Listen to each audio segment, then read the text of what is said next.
Assalamualaikum warahmatullahi wabarakatuh. Waalaikumsalam warahmatullahi wabarakatuh. Selamat pagi, selamat siang, Bapak Ibu semuanya. Alhamdulillahirabbil alamin. Wa bihi nasta'inu ala umuri dunya waddin.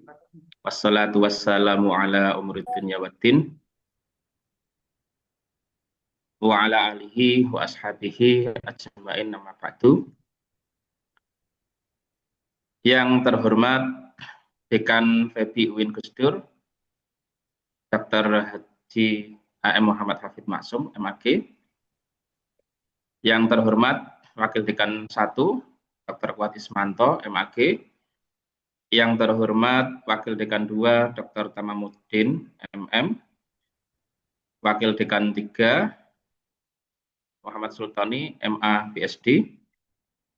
Dan juga yang kami hormati dan kami banggakan narasumber pada kegiatan dissertation on stage kali ini, Dr. Fitri Kurniawati, MESY. Sudah hadir nggih, Bu Dr. Fitri? Ampun. Alhamdulillah ya. Gimana kabarnya, Bu Dokter? Alhamdulillah. Alhamdulillah. Ya, alhamdulillah pada hari ini kita semua bisa berkumpul bermuajahah dalam majelis dissertation on stage atau DOS yang diinisiasi oleh PD1 Dr. Kuat Ismanto. Ini kurang lebih sudah berjalan 3 atau 4 kali gitu ya. Kali ini saya izinkan saya Samsul Arifin untuk memoderatori, ya, memimpin kegiatan pada siang hari ini. Yang pertama mungkin akan saya sampaikan dulu susunan kegiatan pada hari ini, ya, Bapak Ibu semuanya. Yang pertama adalah pembukaan, kemudian yang kedua adalah sambutan dari Dekan FEBI, kemudian yang ketiga adalah presentasi dari narasumber, kemudian yang keempat adalah diskusi, dan yang terakhir penutup. Baik, memulai acara yang pertama, mari kita mulai kegiatan dissertation on stage pada siang hari ini dengan membaca surat Al-Fatihah ala hadiniyah wa ala kulli niyatin sholihah. Al-Fatihah.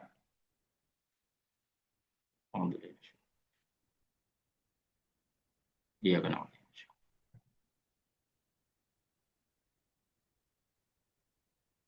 Baik, cukup. Kemudian acara yang selanjutnya adalah sambutan yang akan disampaikan oleh Wakil Dekan FEBI kepada yang terhormat Dr.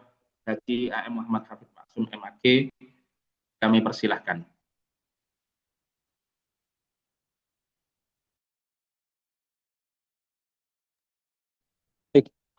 Terima kasih. Acara akan dibuka oleh Pak Dekan di sela-sela asesmen lapangan dan data. Kami serahkan pada Pak Dekan. Monggo. Bismillahirrahmanirrahim. Assalamualaikum warahmatullahi wabarakatuh. Alhamdulillah wassalatu wassalamu ala Rasulillah amma ba'dah.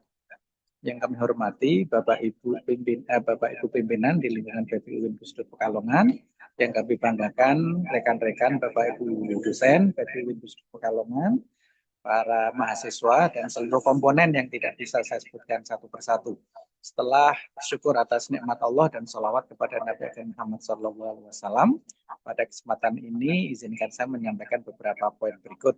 Yang pertama, saya ucapkan terima kasih atas kebersamaan rekan-rekan semua dalam kegiatan ini.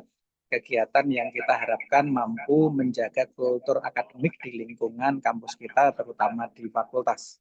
Karena bagi seorang akademisi, bagi ilmuwan, menjaga frekuensi dan keberlanjutan kultur akademik itu menjadi satu hal yang mutlak, menjadi satu keniscayaan. Salah satunya kita wujudkan melalui kegiatan ini. Kemudian yang kedua, Ini secara teknis barangkali dari serangkaian acara DOS itu yang paling keren bajunya ya saat ini ya, karena saya pakai jas berdasi Pak WD1 juga begitu. Karena kebetulan kita sedang menemani asesor yang saat ini sedang berkeliling ke beberapa sarpras yang ada di kampus kita. Kebetulan ini sedang berada di fakultas, sedang di perpustakaan dan sedang dihandle oleh Bu Junaidi selaku fungsional pustakawan kita. Nah, kemudian yang ketiga masuk ke materi. Bapak Ibu rekan-rekan sekalian, sebagaimana yang kita pahami bahwa yang namanya inflasi itu seperti kolesterol di dalam tubuh kita. Tidak boleh terlalu sedikit, tapi juga tidak boleh over. Sama seperti inflasi. Inflasi nol atau minus itu bukan jaminan indikator perekonomian yang baik. Tapi kalau inflasinya terlalu tinggi juga akan menimbulkan masalah ekonomi yang baru. Oleh karenanya, yang namanya inflasi itu harus bisa kita jaga dalam minimum level dan maksimal level sebagaimana target yang sudah diterapkan oleh Bank Indonesia ataupun oleh pemerintah. Nah, sekarang pertanyaannya adalah mampukah instrumen moneter syariah itu mampu untuk mengatur, memonitor, serta menjaga batasan-batasan inflasi jangan sampai di bawah dari garis minimal, jangan sampai di atas dari batas maksimal. Nah, itu nanti yang akan kita pelajari dari disertasinya Mbak Fitri Kurniawati yang proses mengerjakannya ini luar biasa sampai harus meninggalkan tanah tumpah darah beserta keluarganya. Kurang lebih seperti itu ya. Nah, maka temuan yang nanti akan disajikan oleh Mbak Fitri ini, mari sama-sama kita cermati bersama. Wong teman kita sudah menemukan sesuatu yang baru, mosok kita sendiri malah belum bisa memahaminya. Ya. Sudah didistribusikan, sudah didiseminasikan ke berbagai tempat. Ternyata kalau lingkungan internal sendiri belum mengetahui kan ini malah sesuatu yang anomali, gitu ya. Maka mari kita gunakan momentum ini untuk bisa saling mengenali apa produk ilmiah, apa temuan-temuan dari sesama kolega kita. Demikian singkat saja yang dapat kami sampaikan. Mohon maaf, kami tidak bisa menemani sampai dengan paripurnanya acara karena masih harus menghandle kegiatan akreditasi. Dan dengan selalu mengharapkan ridha Allah, marilah kita buka kegiatan dissertation on stage pada kesempatan hari ini dengan membaca basmalah bersama-sama. Bismillahirrahmanirrahim. Sekali lagi terima kasih atas kehadirannya, partisipasi rekan-rekan semuanya. Semoga bermanfaat untuk kita semua. Bila taufiq wal hidayah, wallahul muwaffiq ila aqwamit thoriq. Wassalamualaikum warahmatullahi wabarakatuh. Waalaikumsalam warahmatullahi wabarakatuh. Terima kasih atas sambutan dan juga pembukaan dari Dekan FEBI, Dr. Haji A.M. Muhammad Hafid Masum. Berikutnya adalah presentasi dan juga ini mungkin bisa kita katakan sebagai diseminasi gitu ya.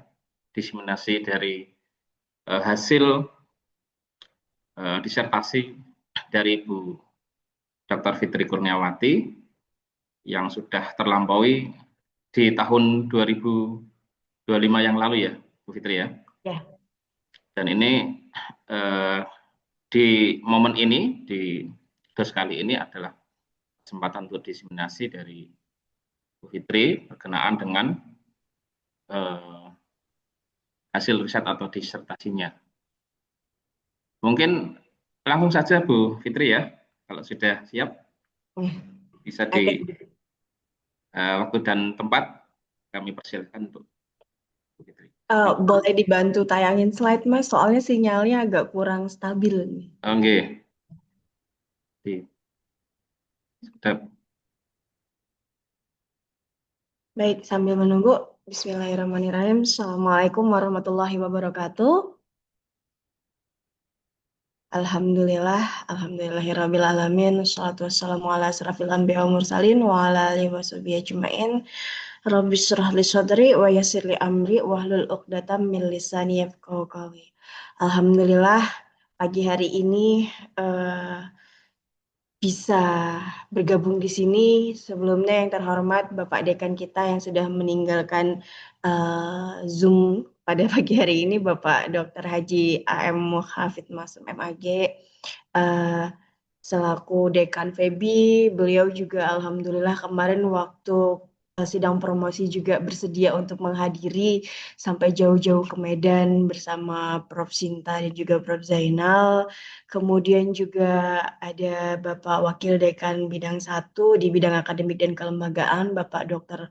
Haji, Insya Allah Haji Kuat Ismanto MAG yang sudah memfasilitasi kegiatan ini. Terima kasih banyak. Mohon maaf sebelumnya, sebenarnya beliau minta itu sudah dari lama, cuman karena proses daripada yang harus saya jalani, akhirnya baru bersedia di hari ini. Karena memang kenapa saya pilih sesudah pengakuan atau juga ijazah S3 saya diakui oleh pusat baru saya mengiyakan, karena saya ingin legalitasnya, ibaratnya kita bisa bawa kendaraan tapi belum punya SIM itu rasanya masih kurang afdol gitu. Nah, alhamdulillah di bulan Juni kemarin juga sudah diakui oleh BKN dan Kemenak pusat. Jadi langsung mengiyakan, oke Pak Kuat nih bisa nih saya ikut serta dalam dosnya FEBI nih biar bisa share sama-sama pengalaman apa yang sudah saya lalui. Sebelumnya ini bukan sesuatu yang baru ya, maksudnya ini sudah jadi perbincangan daripada teman-teman yang memang berkecimpung di dunia ekonomi moneter gitu ya.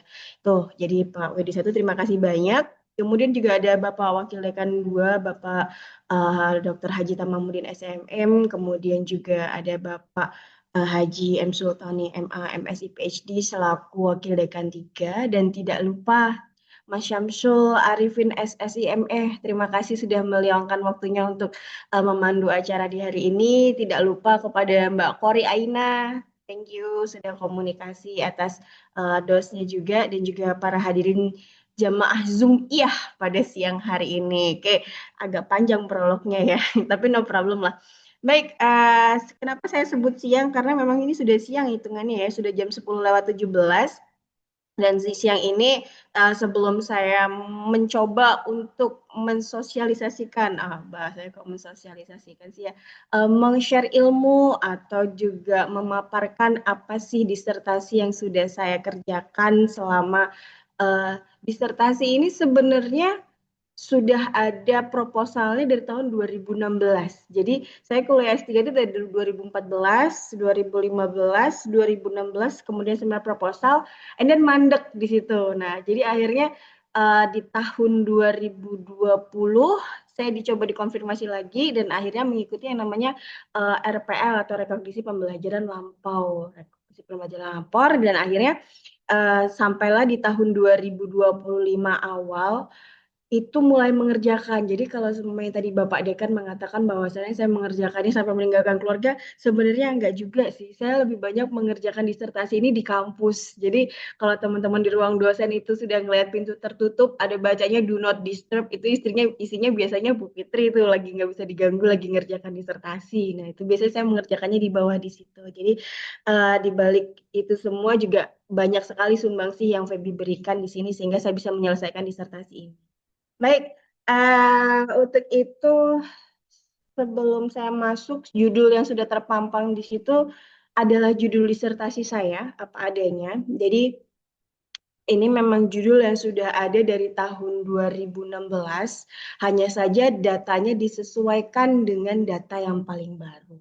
Judul yang diangkat di situ adalah mengenai pengendalian inflasi dalam perspektif ekonomi Islam, studi kritis implikasi penerapan instrumen moneter syariah di Indonesia, sebagaimana disampaikan oleh Bapak Dekan kita tadi. Sebenarnya ini itu sesuatu yang sudah menjadi kegelisahan gitu loh. Kegelisahannya kenapa? Karena memang di Indonesia itu sebagai seorang akademisi kita harus bisa memberikan masukan, tapi kadang-kadang juga masukannya kayak setengah hati karena memang terbentur dengan yang namanya regulasi. Bisa next slide, Mas. Oke, jadi latar belakang daripada adanya fenomena ini atau judul yang saya angkat ini, yang pertama adalah adanya inflasi. Seperti yang dikatakan oleh Bapak Dekan kita tadi, diibaratkan dengan kolesterol gitu. Kalau saya mengibaratkannya seperti gula. Jadi tubuh kita itu butuh yang namanya gula untuk diubah menjadi energi dan segala macamnya. Tapi ketika dia sudah melebihi ambang batas, maka itu akan berefek negatif kepada kita. Begitu juga dengan inflasi. Inflasi ini memang menjadi isu daripada makroekonomi yang krusial di Indonesia. Karena memang berdampak langsung pada masyarakat, kerasa banget gitu loh efeknya. Jadi tahun yang saya teliti ini adalah di tahun 2019 sampai 2024. Jadi kurang lebih ada 6 tahun di situ, yang mana kita tahu bahwasanya di era 2019 sampai 2021 era pandemi itu inflasi itu melorot sampai di bawah 2%. Akibatnya masyarakat mengalami yang namanya daya beli yang sangat lemah. Pada saat itu BI merespon dengan kebijakan moneter yang ekspansif dengan cara menurunkan suku bunga acuan atau BI rate ke level terendah di historis yang muncul dalam data saya adalah sebesar 3,5% untuk bisa membanjiri likuiditas dan menstimulus perekonomian di Indonesia. Kemudian mulai masa era new normal di tahun 2022 ada yang namanya krisis energi dan pangan, sehingga akhirnya inflasi melonjak menjadi 5,51%. Akibatnya apa? Harga-harga naik, BBM naik, pasokan global pun terganggu karena di era new normalnya era transisi dari masa pandemi menuju ke masa sesudah pandemi. Jadi BI juga melakukan menaikkan suku bunga secara agresif untuk bisa meredam ekspektasi inflasi dan menjaga stabilitas rupiah. Lalu memasuki era 2023 sampai 2024, inflasi ini bisa ditekan ke arah kisaran sasaran yang menyentuh 1,57% di 2024. Ini bisa dikatakan berhasil. Kenapa? Karena memang BI melakukan kebijakan moneter yang sangat ketat. Dipadukan dengan strategi non-moneter, ada gerakan yang namanya Gerakan Nasional Pengendalian Inflasi Pangan atau GNPP yang dilakukan berbagai instansi dan juga bidang untuk bisa menekan atau juga mengendalikan inflasi di masyarakat. Selain daripada fenomena inflasi yang ada pada tahun-tahun tersebut, Indonesia juga menganut yang namanya dualisme moneter atau juga terkait dengan namanya dual banking system ya. Bank Indonesia selaku kebijakan moneter atau juga pemegang otoritas moneter tertinggi di Indonesia menerapkan sistem moneter ganda atau dual monetary system.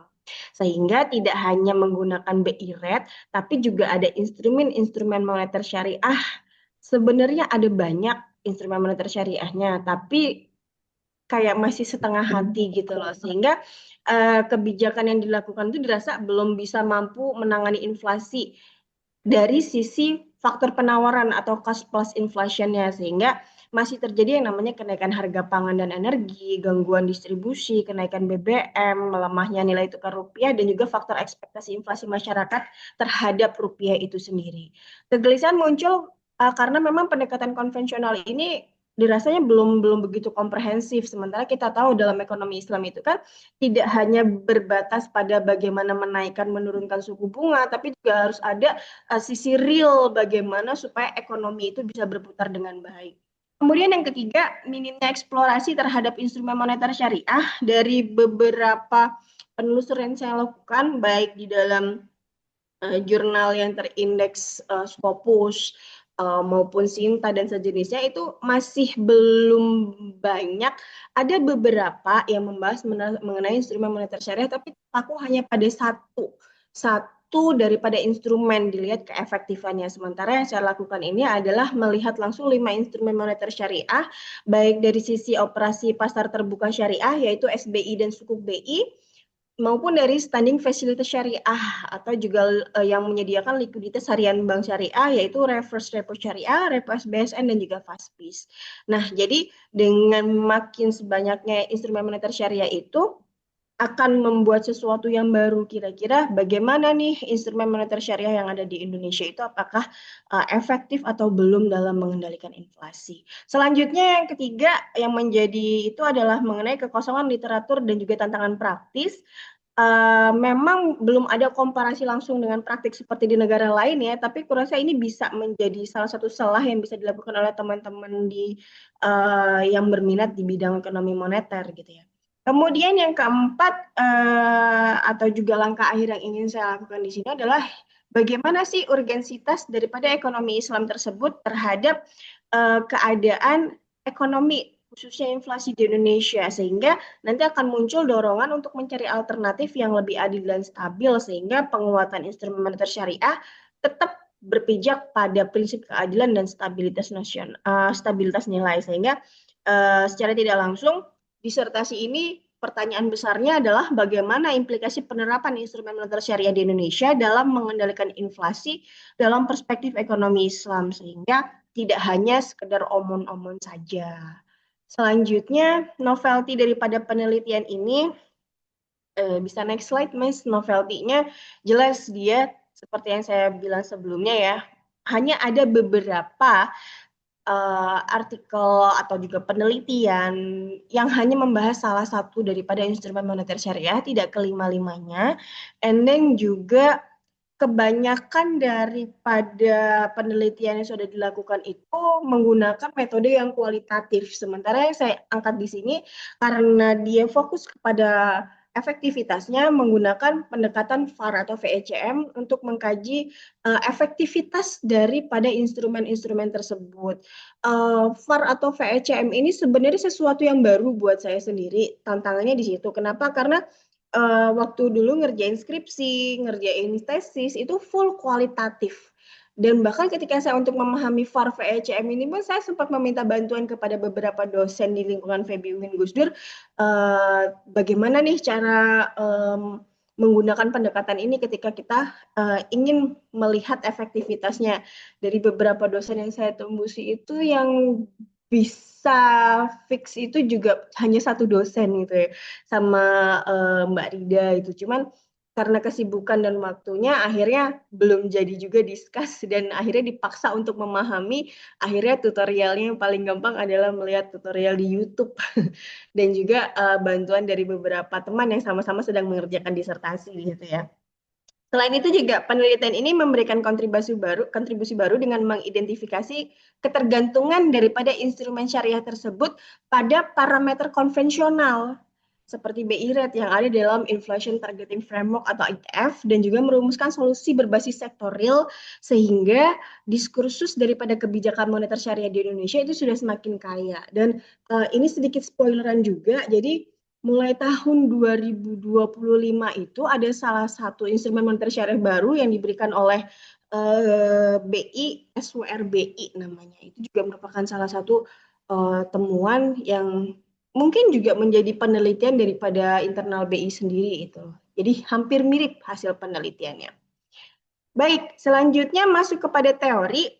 Jadi teori yang saya gunakan di sini terbagi menjadi 3 tingkatan. Yang pertama adalah grand theory.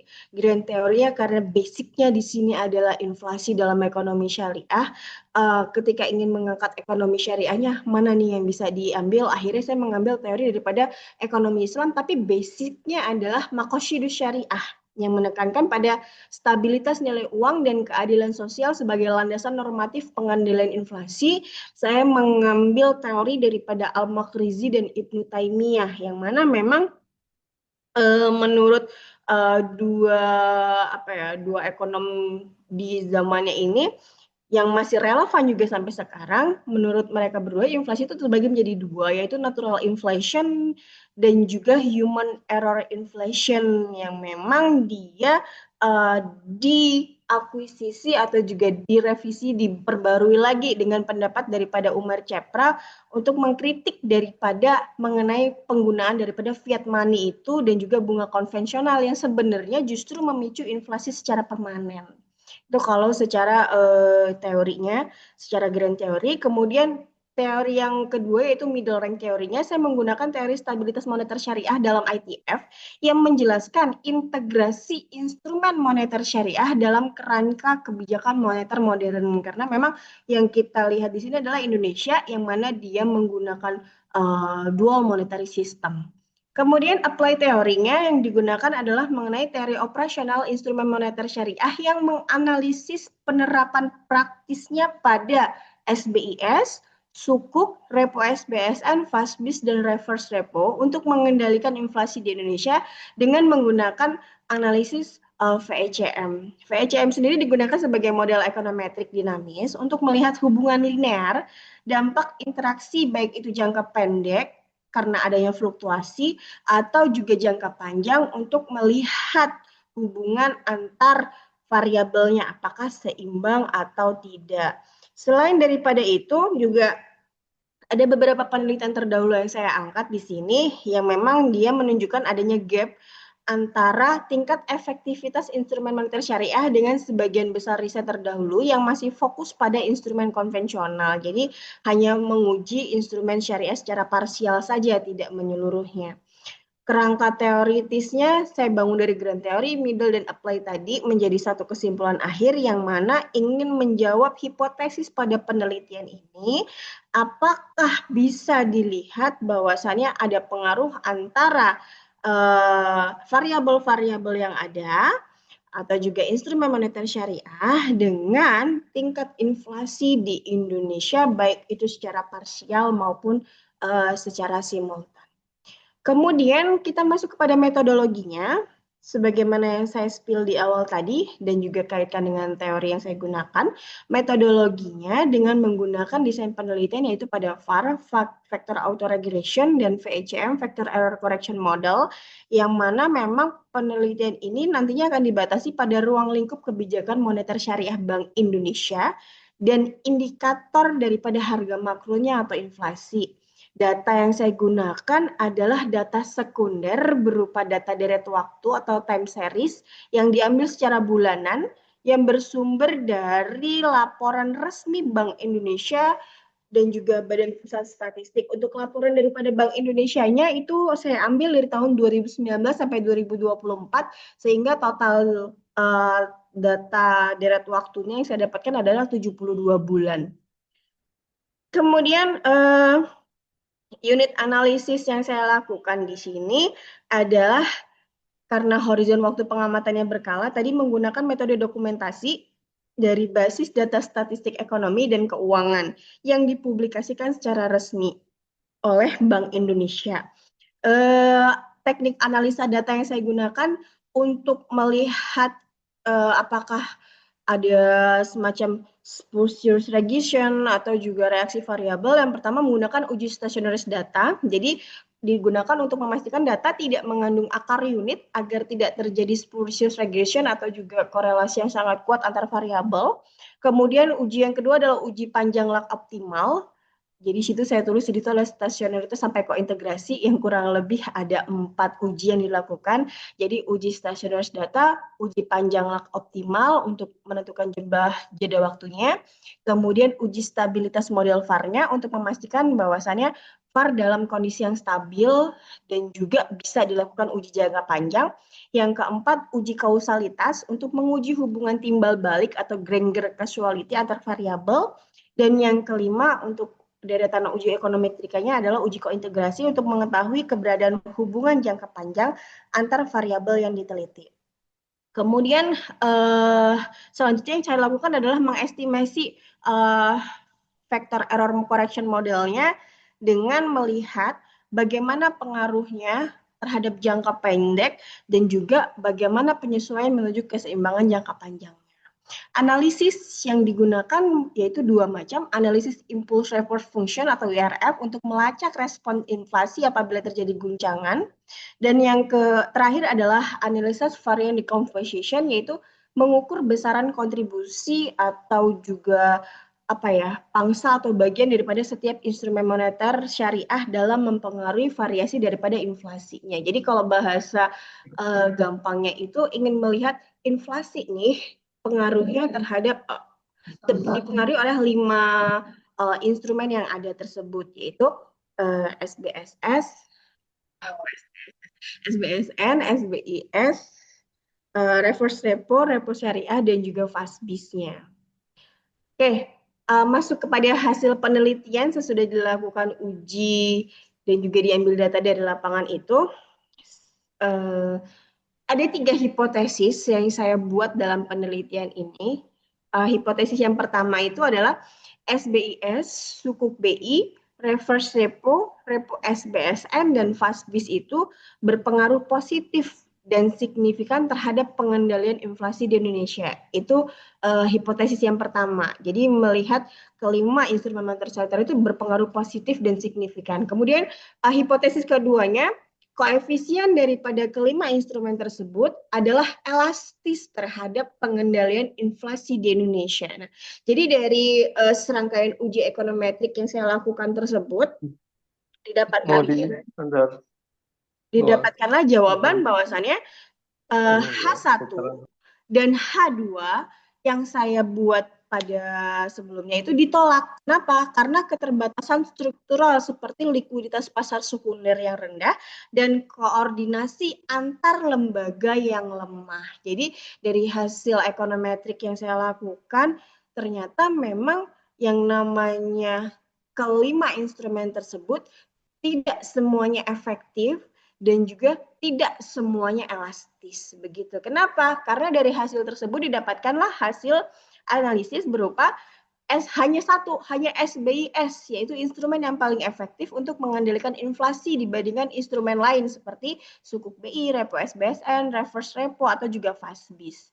Kenapa? Karena memang SBIS ini mampu untuk menyerap uang yang berlebih di pasar.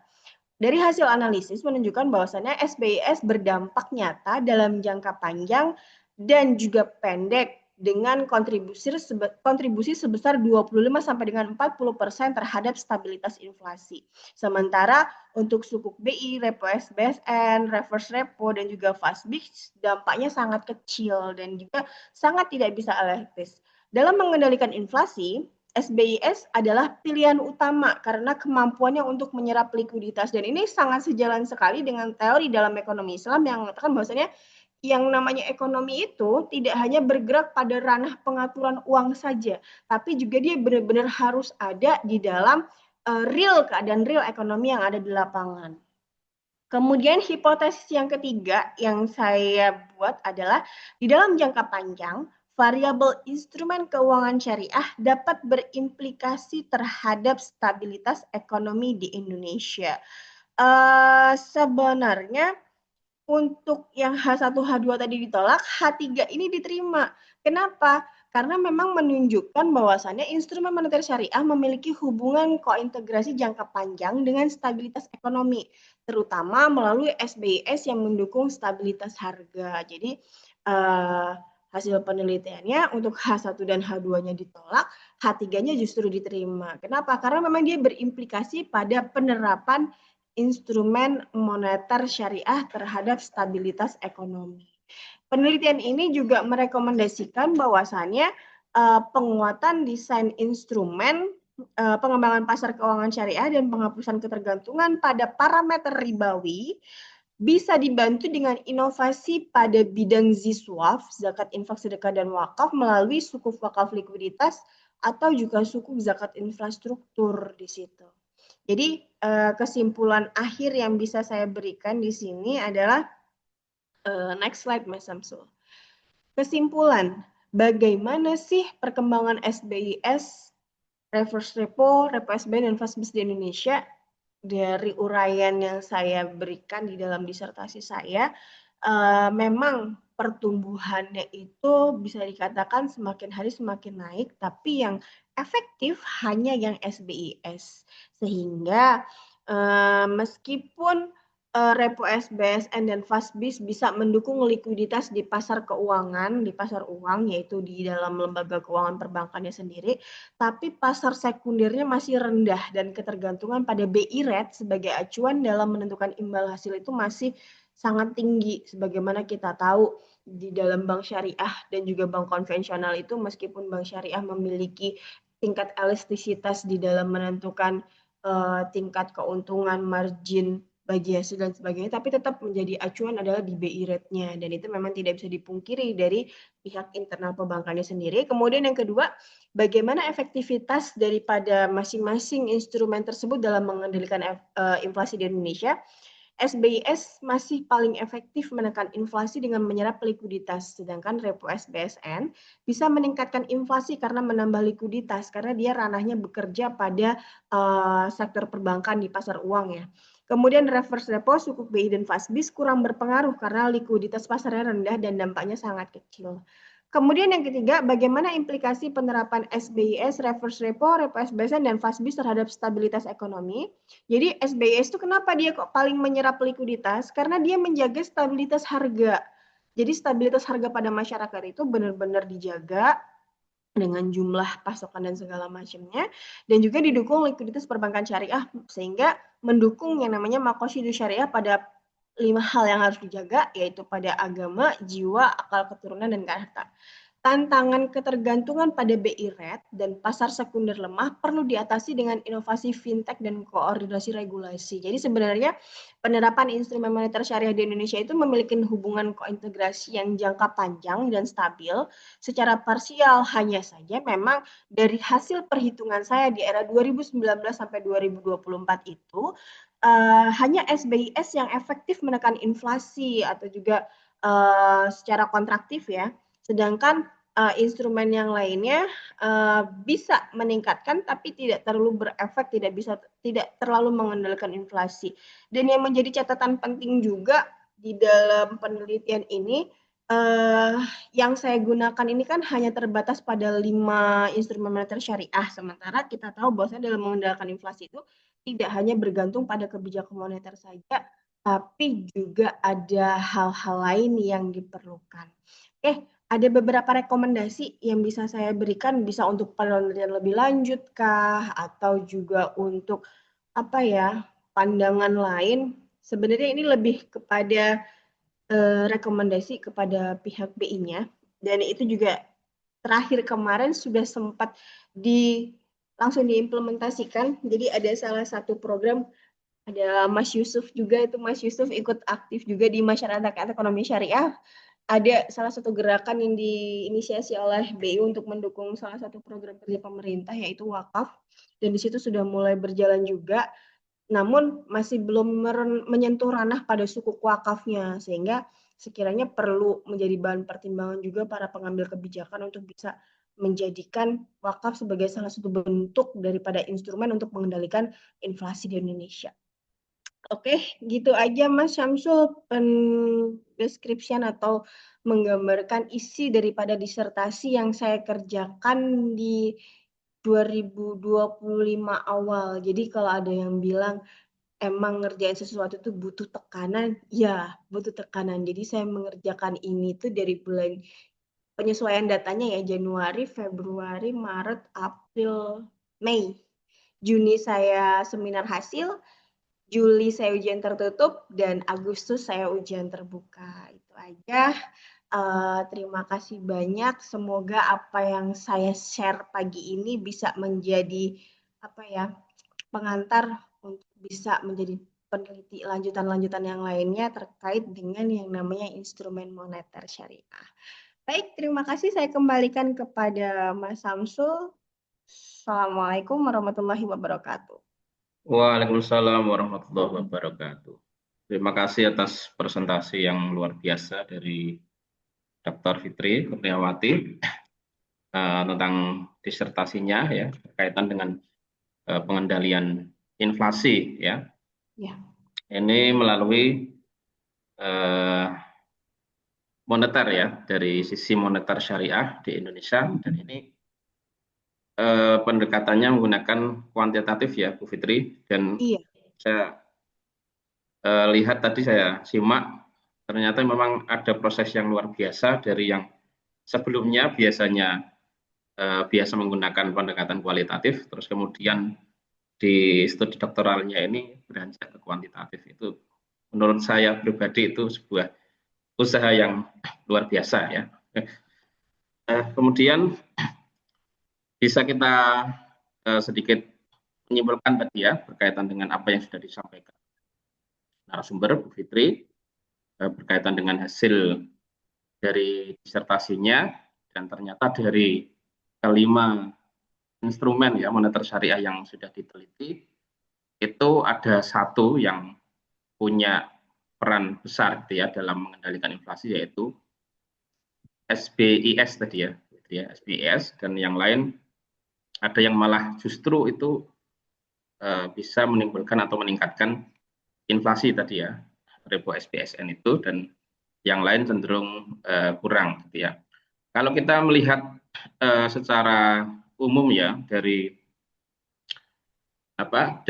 tadi yang berkaitan dengan sistem yang ada di Indonesia itu sendiri ya, yaitu ada dual monetary system, itu yang mungkin barangkali kenapa di ekonomi syariah itu mungkin sampai saat ini kita bisa melihat masih terkesan dianaktirikan, mungkin seperti itu ya bahasanya. Jadi ketika ada kebijakan ya mungkin fiskal ataupun moneter itu instrumen yang itu justru mungkin kita bisa anggap bahwa di ekonomi syariah ya ataupun moneter syariah itu sebenarnya punya sumbangsih gitu ya. Kalau berdasarkan riset yang dilakukan oleh Bu Fitri ini, ternyata ada loh ini instrumen moneter syariah yang punya sumbangsih dalam mengendalikan inflasi kan itu. Pembuktian yang berupa riset dari disertasi itu yang menurut saya adalah temuan yang kebaruan gitu ya, kebaruan dari disertasi ini. Ya, mungkin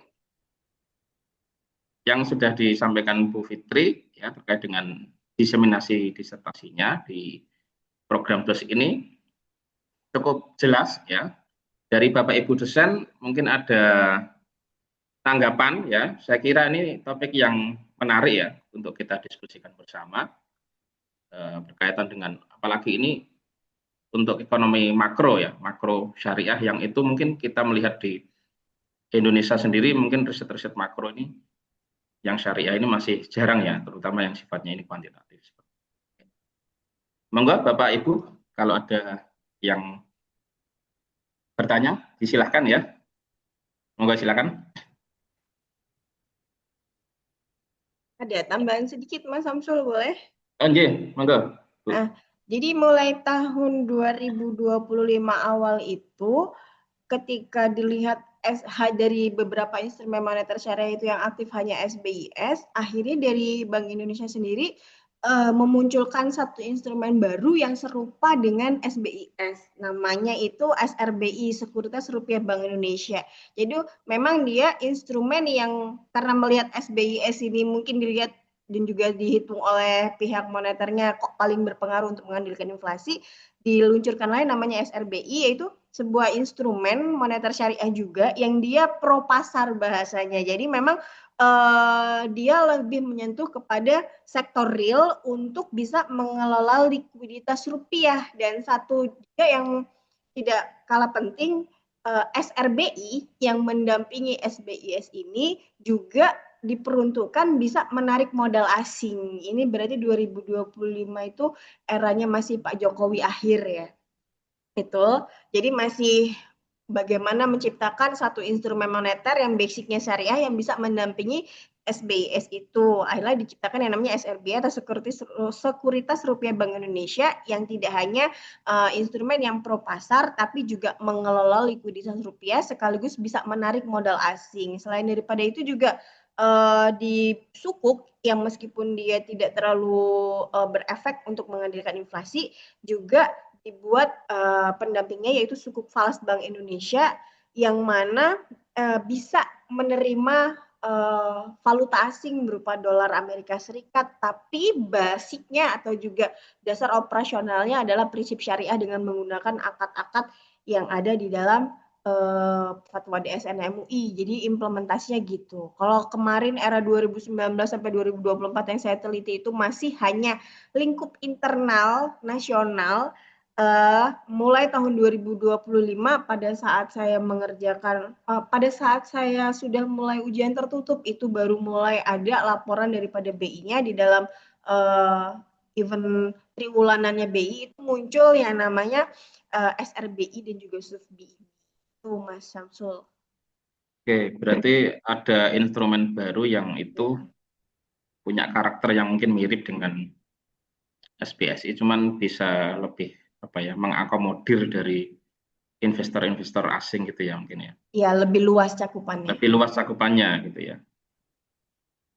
Ya, memang kalau di ekonomi syariah itu pengembangan itu saya lihat memang cukup pesat ya, apalagi mungkin dari pemerintah itu inovasi-inovasi yang terkait dengan instrumen ataupun apa yang berkaitan dengan instrumen syariah itu sudah cukup berkembang gitu ya. Artinya ketika ada tambahan itu ada respon gitu ya. Dan ini juga berarti cocok dengan temuan Bu Fitri gitu ya. Maksudnya ternyata dari apa temuan yang SPSI itu yang punya peran gitu ya di dalam pengendalian inflasi, kemudian dimunculkan lagi yang lain gitu ya. Iya, sejalan. Harapannya Karena memang gini Mas Samsul, disertasi ini waktu tahun 2016 itu promotor satunya adalah orang BI sendiri, Prof. Rifki Ismail gitu. Beliau promotornya malah langsung ya. promotor satunya Prof. Rifki Ismail, waktu itu kemudian promotor duanya adalah Prof. Yasir Nasution yang memang beliau ahli ekonomi Islam di UIN Sumatera Utara. Nah, jadi memang bentuk data awalnya itu sebenarnya sudah dibantu bangun oleh internal daripada BI sendiri. Cuman untuk penelitian lebih lanjutnya waktu itu karena mandek kan akhirnya tidak selesai. Nah, kemudian karena sudah terlalu lama, akhirnya kan ganti promotor karena terkait dengan aturan regulasi segala macam tidak bisa digunakan promotor yang sama, akhirnya ganti menjadi promotornya adalah Prof. Andri Sumitro yang memang beliau ahli di bidang moneter juga gitu, Mas Samsul. Jangan-jangan ini terinspirasi dari temuannya Bu Fitri nih yang dari BI tadi. Kurasa ya, ini karena sejalan aja, karena memang sejalan gitu ya, sejalan. Ya, karena Prof. Rifki Ismail juga memang beliau kajiannya banyak tentang moneter juga gitu. Oke. Baik, ini masih waktunya masih panjang ya, masih lumayan panjang untuk kita diskusi. Monggo, ini barangkali sudah mulai tertarik ini Bu Fitri ini dari Bapak Ibu dosen yang lain yang sudah menyimak untuk penasaran untuk bertanya ini, silakan. Monggo.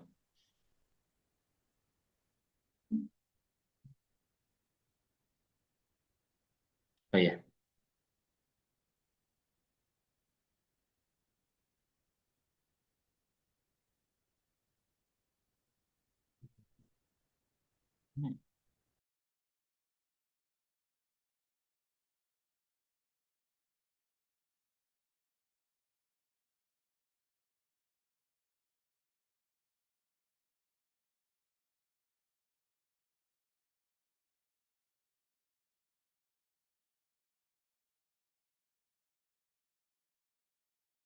Baik, ini ada pertanyaan di chat ya, dari Pak Rosyid, Pak Ahmad Rosyid.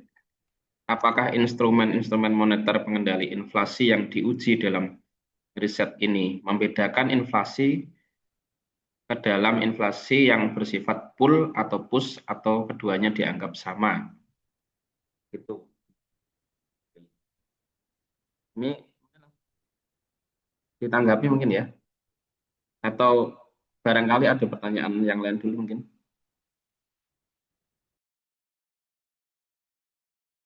Langsung aja nggak apa-apa ya? Oke, monggo langsung aja. Oke, terima kasih Pak Dr. Rosyid atas pertanyaan ini, lebih kayak ke konfirmasi mungkin beliau ya.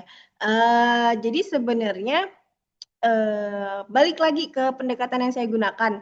Jadi pendekatan yang saya gunakan ini adalah pendekatan VECM, yang mana dia memang permodelannya kuantitatif dengan menggunakan metode tadi, sehingga untuk pembedaannya apakah dia termasuk yang demand pull atau juga cost push ya.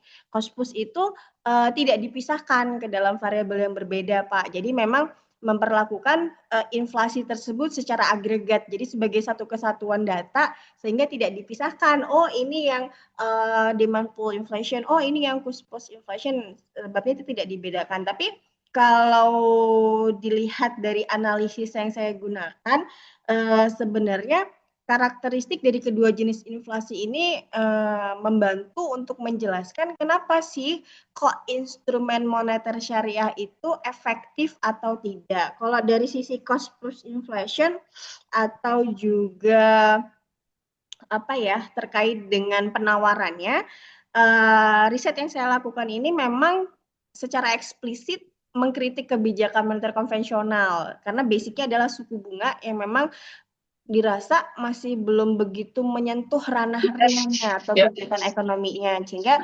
inflasinya tersebut justru dipicu oleh kejutan sisi penawaran seperti kenaikan biaya produksi atau gangguan distribusi yang mana dia tidak bisa diatur oleh dinaikkan atau diturunkannya tingkat suku bunga itu. Kemudian kalau dari sisi demand pool-nya, memang instrumen yang diuji ini, terutama yang SBIS itu dilihat kemampuannya dalam mengendalikan inflasi. Jadi, bagaimana cara SBIS menyerap kelebihan likuiditas dengan cara yang kontraktif ya, dan juga untuk menekan jumlah uang yang beredar tadi secara teoritis bisa digunakan untuk meredam tekanan inflasi yang dipicu oleh tingginya demand pool atau juga permintaan agregat di masyarakat. Jadi, kalau bicara masalah instrumen moneter pengendali inflasi ini diuji ini digolongkan sifatnya ke dalam pool atau push.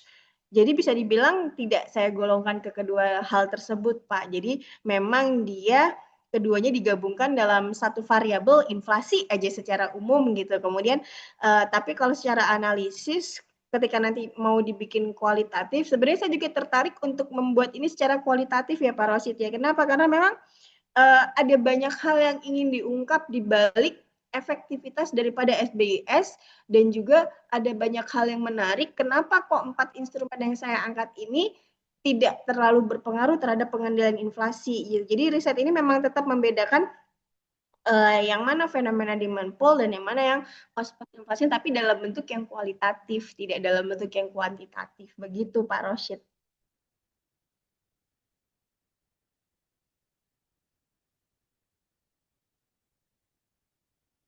Gitu Mas Syamsul ya. Jadi memang tidak dibedakan antara inflasinya apakah sifatnya pull atau push kalau dalam penelitian ini karena dia terbatas pada metode kuantitatif begitu.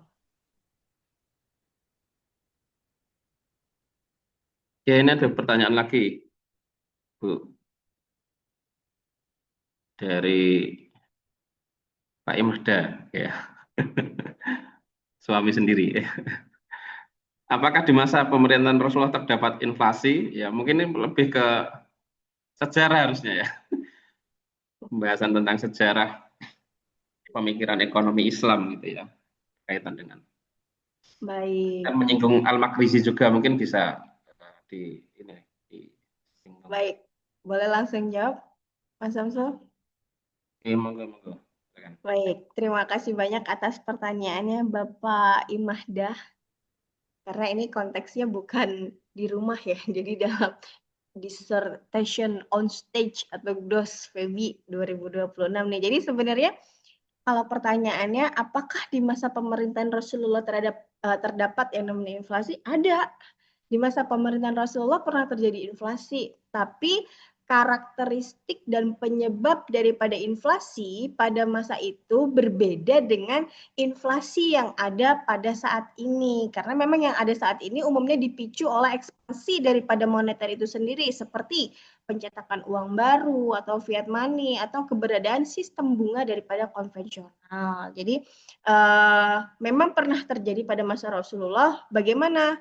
Seperti yang saya sampaikan dalam teori tadi, ada teori daripada salah satu fenomenal kalau saya bilang ya, dari Al-Makrizi menyebutkan ada yang namanya natural inflation, yaitu inflasi yang terjadi di Madinah pada saat itu, pada masa Rasulullah, yang terjadi karena memang faktor alamiah atau tarikan pasar, yaitu kenaikan harga terjadi akibat turunnya pasokan barang, yang akibatnya apa? Harga-harga yang ada di pasar tersebut naik. Kenapa? Karena adanya kelangkaan barang. Bagaimana bisa langka barangnya pada masa itu? Karena memang pada musimnya ada yang namanya paceklik, kekeringan, atau kondisi perang yang menghambat jalur distribusi pangan ke Madinah. Dan juga pada saat itu juga di Madinah pernah ada yang namanya penurunan nilai mata uang. Jadi kalau tadi harga barang-barangnya naik pada masa itu karena memang keadaan atau juga keadaan alam yang memaksa, pada masa Rasul juga pernah ada yang namanya inflasi akibat kelebihan mencetak uang. Jadi uang itu pada masa Rasulullah itu terbagi menjadi beberapa, yaitu ada yang terbuat dari emas, disebut dengan dinar, ada yang disebut dengan dirham, yang terbuat dari perak. Karena kelangkaan dinar dan dirham, muncullah mata uang baru yang diterima. Kalau sebutannya waktu saya belajar dulu adalah fulus. Kalau fulus kan diorientasikan sekarang dengan uang ya. Kalau fulus yang pada saat itu adalah mata uang yang terbuat dari tembaga yang diproduksi oleh pemerintahan pada saat itu. Dan juga berdasarkan hadis sahih yang ada di dalam bukunya M. Abdul Manan, kalau tidak salah sampulnya berwarna hijau. Ada hadis riwayat Imam Abu Daud, Tirmizi, dan Ahmad, yang pada saat itu kalau tidak salah terjadi yang namanya lonjakan harga yang sangat luar biasa dan membuat masyarakat resah. Para sahabat merasa resah dan mendatangi Rasulullah untuk meminta Rasulullah mengintervensi pasar, maksudnya menetapkan harga supaya tidak semena-mena para pedagang tersebut. Beliau menolaknya. Kenapa menolak? Karena di dalam hadis tersebut redaksinya intinya kurang lebih seperti ini. Kalau untuk hadis saya kurang hafal, tapi saya hafal redaksi intinya. Saya paham di situ. Sesungguhnya Allah lah yang menetapkan harga, yang maha menyempitkan dan juga melapangkan dan memberi rezeki.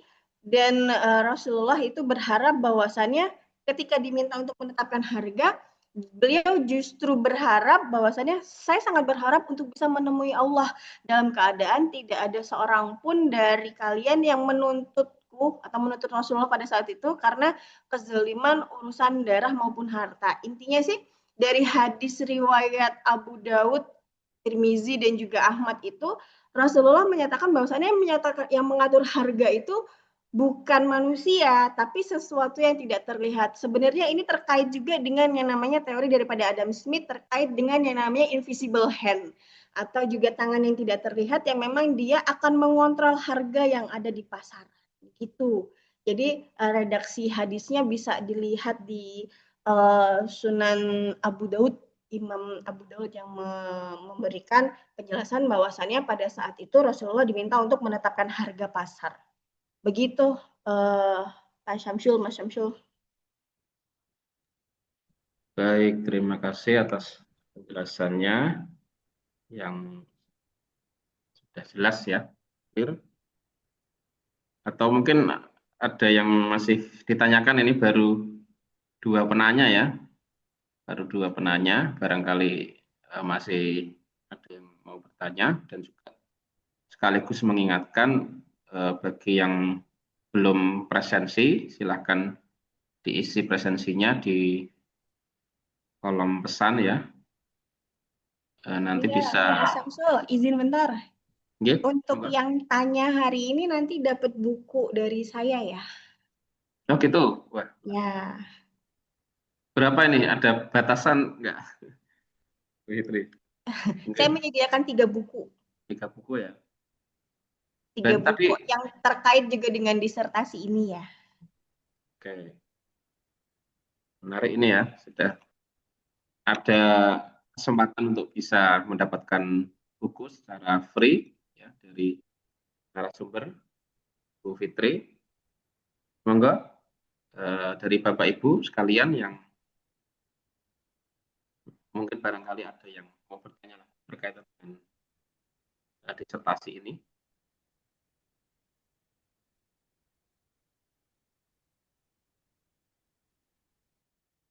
Wah, ini pertanyaan yang Buria ini gimana nih pertanyaannya, malah tanya usianya berapa gitu.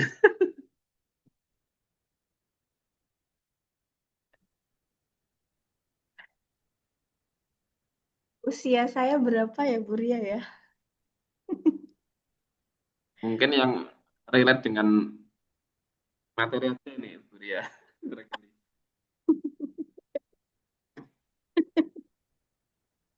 Nah, ini ada yang bertanya lagi ya. Bu Dewi Insyirahti. Ya. Apakah wakaf bisa digunakan dalam program moneter pemerintah untuk ke depan selama ini hanya lembaga swasta keislaman? Tadi pas di jalan mati. untuk ke depan. Baik, langsung jawab boleh ya, Mas Samsul ya? Ya, monggo, Bu. Baik, jadi kalau jawaban saya pribadi sebagai seseorang yang sudah meneliti mengenai instrumen moneter syariah dan juga sudah mencoba mengamati implementasi daripada wakaf itu sendiri, saya bisa jawab bahwasannya wakaf itu sangat memungkinkan dan sekarang pun sudah mulai diintegrasikan ke dalam beberapa program moneter atau keuangan negara termasuk di Indonesia. Kenapa? Karena basic daripada wakaf itu sendiri kan berbeda dengan filantropi daripada yang ada ya, entah itu zakat, infak, sedekah, hibah, dan yang lainnya. Wakaf itu dia harus berhenti, harus mandek, yang mana ketika kita mau menjadikannya sebagai program daripada pemerintah, maka dia akan bisa digunakan. Kenapa? Karena merupakan sebagai salah satu instrumen social finance yang karakteristiknya berbeda dengan instrumen moneter konvensional yang sifatnya komersial. Nah, sementara wakaf sendiri kan dia tidak komersial, dia justru instrumen keuangan sosial yang dapat memperkuat sektor real tanpa melibatkan riba. Jadi mengenai wakaf, lalu bagaimana yang digunakan? Hasil daripada wakaf itu yang diberdayakan. Kemudian yang kedua adalah bisa juga dilakukan penguatan likuiditas pada sektor realnya. Kenapa? Karena dalam ekonomi Islam, kebijakan moneter yang ideal ketika dia terkait dengan lembaga swasta keislaman yang ada, itu harus bisa memastikan uang yang mengalir ke sektor-sektor yang ada itu harus produktif, jadi tidak mandek.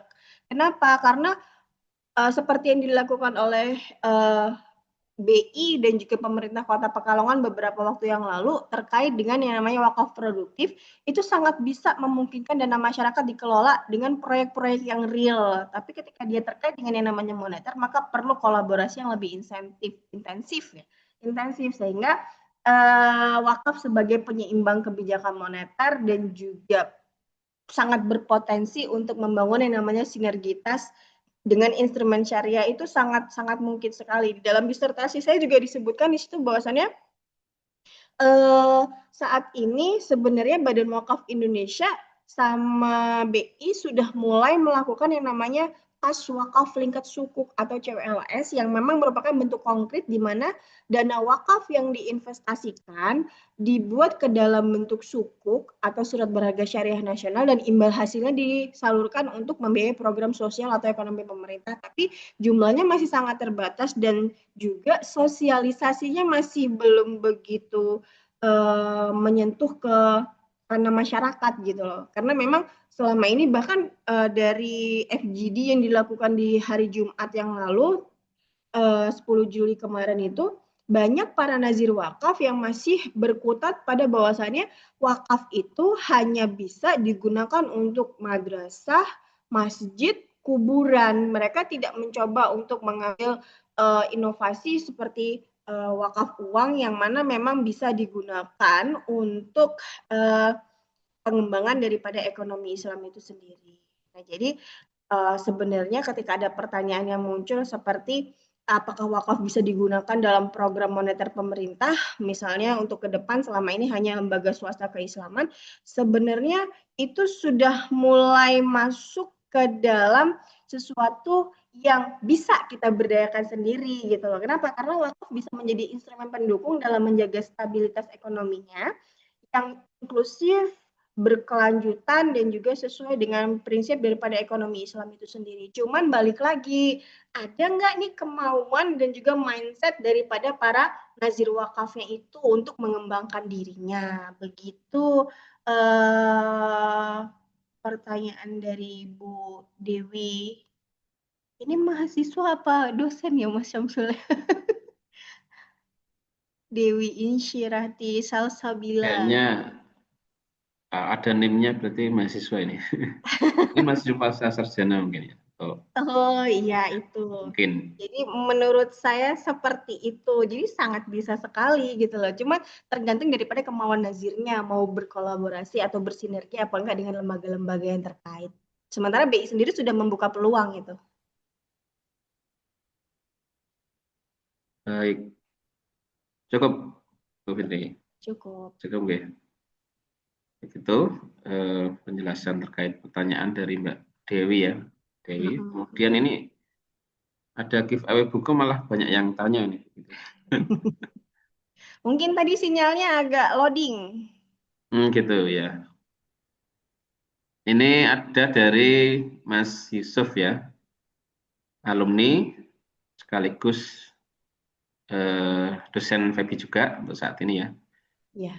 Terkait rekomendasi penelitian ke depan, termasuk instrumen yang diterbitkan oleh BI, yaitu SRBI, apakah dengan adanya penerapan SRBI mampu menjawab terkait permasalahan tersebut dibanding SBIS, sedangkan rupiah belum sekuat mata uang negara yang lain. Enggak, langsung saja. Oke, terima kasih Mas Yusuf atas pertanyaannya. Ini rekan di MES juga nih, Masyarakat Ekonomi Syariah juga nih. Jadi beliau juga selain praktisi, akademisi, juga seseorang yang peduli terhadap perkembangan ekonomi Islam ya. Kalau seumpamanya ada pertanyaan seperti itu, sebenarnya jawabannya adalah insya Allah mampu ya, karena kan dia baru diterapkan 1-2 tahun ini, belum begitu terlihat dampaknya. Sementara SBIS itu sudah diterapkannya jauh sebelum SRBI gitu loh. Sebenarnya sekuritas rupiah Bank Indonesia ini juga memang dirancang secara spesifik oleh Bank Indonesia untuk menjawab keterbatasan yang dimiliki oleh instrumen konvensional dan syariah yang terdahulu, termasuk pendahulunya adalah SBIS. Kenapa? Karena memang fakta bahwa mata uang rupiah itu belum sekuat mata uang utama dunia, yaitu dolar Amerika Serikat. SRBI menjadi senjata moneter yang sebenarnya bisa lebih adaptif dan taktis untuk mengendalikan inflasi dibandingkan SBIS. Kenapa? Karena dia mencoba untuk mengakuisisi atau juga mengambil investor dari pihak luar negeri. Hanya saja permasalahannya mata uang rupiah kita belum sekuat mata uang yang lain ya. Kalau saya lihat justru ketika rupiah mencoba untuk berakselerasi dengan mata uang yang lain, di situ menjadi sesuatu yang lebih menang. Kenapa? Karena pola daripada SRBI ini sendiri itu yang mana dia bisa ketika dipicu oleh depresiasi nilai tukar, malah akhirnya kan mata uang rupiahnya lemah tuh, sementara harga barang impor dan biaya bahan bakunya naik, justru bisa mendorong inflasi dari sisi penawaran atau juga cost plus inflation, sehingga ketika SRBI nanti kita lihat implementasinya selama 5 tahun ini apakah bisa terbukti lebih efektif. Tapi kalau memang dalam wacana gambaran saya secara teori ya, SRBI justru akan lebih bisa taktis secara makro untuk mampu menjangkau pasar global. Kenapa? Karena dia berusaha untuk menstabilkan rupiah. Atau bahasa kasarnya gini, saya dulu waktu ikut mata kuliah ekonomi moneter oleh dosen saya, yaitu almarhum Bapak Yusuf, beliau berkata bahwasannya kenapa kok rupiah ini lemah? Karena di domestik kita sendiri sedikit-sedikit kalau mau belanja harus pakai yang namanya dolar, harus pakai mata uang asing. Kenapa nggak coba setiap orang yang mau bertransaksi di Indonesia, dia harus menggunakan yang namanya rupiah. Ketika makin banyak orang yang menggunakan rupiah, maka itu akan semakin naik nilai daripada rupiahnya. Jadi ya dalam konteks pengendalian inflasi global sekarang, kalau nilai tukar rupiah memang sangat rentan atau bergejolak, maka penerapan SRBI itu justru sebenarnya bisa mampu untuk menjawab permasalahan stabilitas jauh lebih baik dibandingkan SBIS. Karena apa? Karena SRBI itu memiliki kapasitas untuk menarik modal asing dan menguatkan rupiah dari tekanan eksternal secara langsung gitu sih Mas Yusuf. Jadi bahasanya kita sebagai akademisi harus optimis gitu, jangan pesimis menentang wah rupiah lagi lemah. No, kita akan bisa menguatkan sisi rupiah itu dengan cara semakin banyak rupiah yang kita gunakan gitu. Begitu Mas Samsul jawaban untuk Pak Yusuf. Mungkin ada yang kurang bisa ditanyakan kembali. Baik, ini masih ada beberapa pertanyaan. Ini ada pembatasan atau sekalian aja nanti, Bu Fitri? Monggo Kayaknya silakan. Pertanyaan tidak dibatasi, cuman waktunya yang juga longgar ya masih. cuman yang memilih untuk dapat 3 buku nanti biar moderatornya aja. Oke. Ini dari Pak Reza atau Mas Reza nih ya. Terkait hasil penelitian yang dilakukan, rekomendasi apa saja yang bisa dilakukan masyarakat umum atau pemangku kepentingan terkait pengendalian inflasi yang ada di Indonesia sekarang? Oke. Monggo, langsung mungkin ya. Langsung ya. Jadi ini kan memang ranahnya dia memberikan masukan kepada pemangku kebijakan ya. Maksudnya ketika kita sebagai seorang atau juga warga masyarakat atau warga negara Indonesia, apa nih yang bisa dilakukan untuk bisa membantu mengendalikan inflasi gitu ya, kurang lebih ya pertanyaannya. Jadi sebenarnya untuk Bank Indonesia sendiri, tadi kan sudah saya spill di awal ya, ketika disertasi ini di-launch, diujikan secara terbuka itu sudah mulai berjalan. Jadi tidak hanya ada SBIS, tapi juga ada SRBI, yang mana memang sebenarnya BI juga sudah merasa, wah ini yang paling efektif SBIS nih, berarti kita harus bikin yang bisa mendampingi daripada itu, sehingga dibuatlah sesuatu instrumen moneter syariah yang juga menyerap modal asing. Nah, kemudian ketika terkait dengan rekomendasi yang bisa dilakukan masyarakat umum atau pemangku kepentingan terkait pengendalian inflasi yang ada sekarang, kalau kita posisi ada pada masyarakat umum, ini sama ketika pertanyaan saya waktu sore-sore itu dengan Pak Syamsuddin gini, ketika nilai rupiah mendekati 18.350 rupiah itu. Wah, Mas gimana nih? Kok rupiah makin lemah nih nilai tukarnya terhadap dolar ya? Yang bisa saya jawab seperti itu juga. Jadi bagi masyarakat umum yang pertama yang perlu dilakukan adalah konsumsi secara bijak dan rasional. Jadi memang kebanyakan masyarakat sekarang itu ketika dia memiliki sesuatu yang berlebih, itu sikapnya adalah impulsif atau saya akan membeli sesuatu yang tidak pernah saya beli, bahasanya gitu. Cobalah sebagai masyarakat atau juga warga negara Indonesia mencoba untuk bisa mengendalikan inflasi yang ada di Indonesia sekarang. Yang pertama adalah melakukan konsumsi secara bijak dan rasional. Jadi kuranginlah konsumsi yang sifatnya impulsif atau berlebihan. Jadi sesuai dengan prinsip ekonomi Islam dari sisi teori permintaan dan penawaran, membatasi pengeluaran konsumtif secara sukarela dengan menurunkan tekanan permintaan atau demand pull inflation. Dengan begitu, yang namanya stok di masyarakat untuk barang dan jasa juga akan berlaku normal. Kemudian yang kedua, ketika kita biasa menggunakan produk impor, coba untuk beralih kepada produk yang memang dia diproduksi di dalam negeri. Jadi memprioritaskan pembelian barang lokal untuk mengurangi ketergantungan pada impor. Cara ini efektif untuk menekan permintaan valuta asing sehingga nilai tukar rupiah tetap stabil dan kuat. Bahasa gampangnya gini, loh saya wong desa mbak, masa iya saya suruh mengurangi produk yang ada dalam negeri.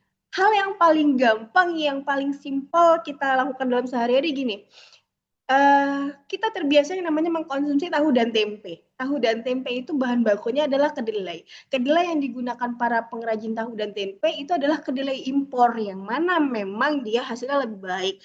Tapi ketika permintaan tersebut naik turun, otomatis harga tempe dan tahunya juga bisa naik dan turun. Itu mempengaruhi keuntungan daripada para pengrajin tahu dan tempe tersebut. Jadi tapi saya sudah pernah mencoba ngomong juga sih kepada pengrajin tahu dan tempe, katanya kalau pakai kedelai lokal itu hasilnya tidak sebagus dan secantik yang menggunakan kedelai impor. Tapi bisa dicoba supaya apa? Supaya bisa membantu yang namanya menekan permintaan terhadap valuta asing itu, sehingga nilai tukar rupiah bisa stabil dan kuat. Kemudian yang ketiga yang bisa kita lakukan sebagai masyarakat umum, kita dicoba untuk mengamankan daya beli kita. Uang yang ada tidak sepenuhnya dilakukan untuk konsumsi, tapi dicoba untuk berinvestasi pada aset real yang tahan inflasi. Contohnya apa?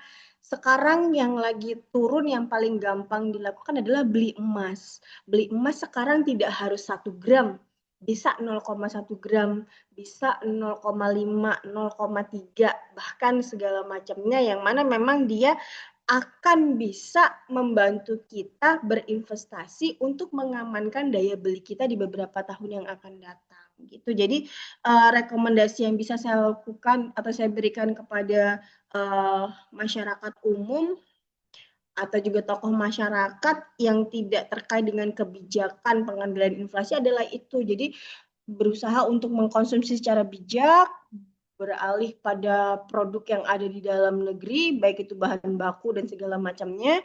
Kemudian juga mencoba untuk berinvestasi bagaimana bisa mengamankan daya beli kita di beberapa tahun yang akan datang. Kenapa? Karena memang kalau hanya mengandalkan prinsip ekonomi Islam yang bahwasanya rezeki itu sudah diatur oleh Allah, sebagaimanapun kuatnya kita berusaha, sebagaimanapun rajinnya kita bekerja, kalau rezeki kita sudah seperti itu, ya udah segitu aja. Tapi mulai sekarang coba dibangun mindset bahwasannya seakan-akan kita itu hidup bakalan lama, sehingga kita harus bisa menjaga yang namanya daya beli kita. Gitu sih Mas Samsul. Baik, terima kasih. Sudah cukup jelas ya. Ya. Kayaknya. Reza, ada tanggapan mungkin? Ini ada pertanyaan terakhir, Bu Fitri, Ya. yaitu menyambung dari pertanyaan Pak Rosid tadi. Apakah dua jenis inflasi tersebut, ini dari Pak Izzat ya, juga bisa ditreatment dengan instrumen moneter yang sama? Langsung mungkin ya. Oke, langsung ya. Thank you Mas Izzat pertanyaannya. Jadi gini, baik itu dari sisi demand pool atau juga cost plus itu kan beda ya, berbedanya gimana? Apa bahasanya? Akar masalahnya itu bertolak belakang. Yang satu dia mengamati inflasi dari sisi permintaan, yang satu mengamati inflasi dari dorongan biaya. Maka ketika ditanyakan apakah treatmentnya bisa disamakan, maka jawabannya adalah tidak. Kenapa? Yaitu tadi tidak bisa disamakan sepenuhnya karena memang kedua jenis tersebut memiliki akar masalah yang bertolak belakang, yang mana jika kita memaksakan menggunakan instrumen moneter yang sama, misalnya instrumen kontraktif tadi atau kontraksi dengan SBIS atau SRBI, maka hasilnya akan berbeda untuk masing-masing jenis inflasi. Ketika kita menggunakan instrumen moneter syariah untuk mengatasi inflasi karena sebab permintaan, maka bisa menjadi efektif SBIS-nya, sehingga inflasi ini terjadi karena memang masyarakat memiliki terlalu banyak uang untuk dibelanjakan, sementara barang yang tersedia terbatas. Ketika Bank Indonesia mengeluarkan instrumen penyerapan likuiditas seperti SBIS, maka uang beredar di masyarakat itu bisa ditarik gitu. Dan juga harga-harga akan bisa stabil. Tapi ketika dilihat dari sisi cost push inflation-nya atau dorongan biaya, maka akan dirasa kurang efektif. Bahkan bisa memicu yang namanya stagnan terhadap inflasi. Jadi inflasinya tidak naik dan juga tidak turun. Nah, jadi kalau tadi di awal bilang bahwasanya inflasi ini dibutuhkan, dia tidak boleh terlalu kecil, dia tidak perlu terlalu besar. Tapi juga ada satu hal yang tidak boleh dilupakan, inflasi itu tidak boleh stagnan, tidak boleh tetap. Misal nih, tahun ini ternyata inflasinya stagnan di 2,7, tahun 2025, 2027 nanti stuck di situ, dia stuck di 2,7, maka itu juga tidak baik, sehingga inflasi tersebut akan justru mengakibatkan dampaknya hasil instrumennya itu tidak akan efektif. Yang mana tidak efektifnya ketika inflasi itu terjadi karena adanya dorongan biaya, bukan karena masyarakat yang lagi memiliki banyak uang, melainkan karena biaya produksi yang naik. Misalnya harga BBM naik, bahan baku impor mahal, atau juga gagal panen, maka ketika BI menggunakan instrumen SBIS, maka SBIS-nya nggak akan laku, bahasa kasarnya gitu. Sehingga perbankan akan ikut menaikkan suku bunga. Efeknya apa? Pelaku usaha di sektor real tadi akan semakin kesulitan mendapatkan modal kerja yang murah. Bukannya inflasinya turun, tapi justru ekonomi akan semakin melambat. Ini mulai terjadi di era 2026 awal ini ya. Jadi biayanya yang harus dikeluarkan pengusaha itu sangat tinggi, sementara masyarakat itu tidak memiliki cukup uang untuk membeli segala sesuatu, akhirnya apa yang terjadi? Ekonomi melambat. Ekonomi melambat, PHK di mana-mana, harga barang mahal tapi tidak bisa dibeli oleh masyarakat. Lalu bagaimana treatment yang tepat ketika seumpamanya dilakukan untuk bisa memberikan strategi yang tepat. Jadi kalau penyebabnya adalah pelemahan mata uang, seperti yang terjadi sekarang ya, instrumen seperti yang saya bilang efektif di awal tadi di era 2019 sampai 2024 itu SBIS tidak tepat digunakan. Kenapa? Karena tujuannya untuk menarik uang domestik. Sementara menarik modal asing dari luar itu justru bisa melemahkan nilai tukar rupiah sendiri. Kalau nilai rupiah nantinya bisa menguat, maka biaya impor bisa turun dan inflasi biaya atau cost push yang penyebabnya tadi adalah kenaikan biaya itu bisa diredam. Tapi kalau seumpamanya inflasi yang terjadi jika penyebabnya adalah kelangkaan fisik barang, maka kebijakan moneter yang murni tidak juga cukup. Jadi treatmentnya harus bergeser ke kebijakan yang tidak hanya bersifat menambah atau mengurangi jumlah uang yang beredar, tapi lebih kepada treatment-treatment lain yang bisa membantu dalam artian ada kebijakan non moneter yang lainnya di sektor real seperti memperlancar jalur distribusi pangan oleh pemerintah, menggunakan dana sosial atau wakaf untuk subsidi daripada modal petani dan juga memberantas itu tuh yang suka menimbun barang sehingga harga barang itu bisa melonjak naik di pasaran. Jadi kesimpulannya instrumen moneter kontraksi murni yang jadi bahasan penelitian saya tadi sangat efektif untuk inflasi yang pada tarikan permintaan meskipun sebenarnya tidak dibedakan ya antara yang cost plus atau juga yang demand pull tadi. Tetapi harus dikombinasikan dengan instrumen penstabil nilai tukar dan kebijakan sektor real jika menghadapi inflasi dengan dorongan biaya itu tadi. Nah, jadi kalau mata kuliah yang pernah saya ambil dulu itu yang namanya kebijakan moneter itu dia nggak bisa berdiri sendiri, tapi dia harus bersanding dengan yang namanya kebijakan fiskal. Begitu, Mas Syamsul, jawaban dari saya. Terima kasih, luar biasa ini, cukup detail sekali penjabaran jawaban dari Bu Fitri ya berkaitan dengan apa yang sudah ditanyakan. Barangkali ada yang masih belum jelas atau mau ditanyakan lagi. Pak Isa sudah menjawab, terima kasih. Oke, berarti ini tadi sudah ada berapa penanya tadi ya? 5 ya. Tapi ini yang tersedia cuma 3 ya? Gitu ya? Iya, cuma Ya, 3. cuma 3. Ini yang Pak Imahda mau kasih enggak nih? Nggak usah, beliau ikut ngedit bukunya. Oh gitu, iya. Biar enggak nepotisme nanti. Berarti 3, kalau saya yang 3 pertama saja itu kayaknya ya, karena mungkin yang lebih awal bertanya, jadi tadi ada Pak Dr. Rosid, kemudian Mbak Dewi dan Mas Yusuf kalau nggak salah 3 itu ya. Bentar, tak cek lagi. Iya, 3. Totalnya ada 6 penanya, tapi 3 tadi ya yang sudah saya sebutkan. Nanti ngambilnya di mana nih, Bu? Di ruang jenengan? Boleh ke ruangan saya. Tapi besok insya Allah ya, soalnya hari ini ketinggalan. Oh iya, iya. Ya. Ya tadi yang sudah saya sebutkan bisa mengambil giveaway ya, buku dari Bu Fitri. Ada lagi mungkin yang mau bertanya atau cukup?